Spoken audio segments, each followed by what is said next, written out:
What's up mga kakulit? Ngayon nga pala is pinaano nga pala ako ni Lola dahil bibili daw ako ng ulam namin. Kumuha na nga ako ng pera sa tindahan at na nga, papunta na ako sa tindahan mga kakulit.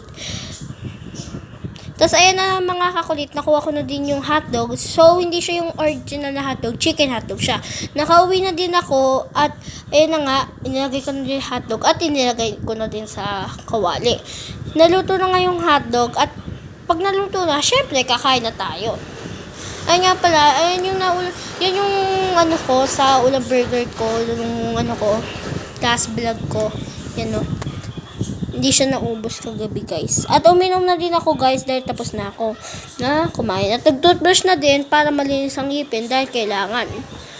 Ayun nga pala guys, nilagay ko na dyan yung tuwalya. At ayun na, nakatapos na ako maligo at ready na akong magpahatid. So, see you guys. See you. Bye-bye. Nakadating na ako ng tanghali at ilagay na natin yung bag ko dyan. So, yun lang guys. Salamat sa panonood.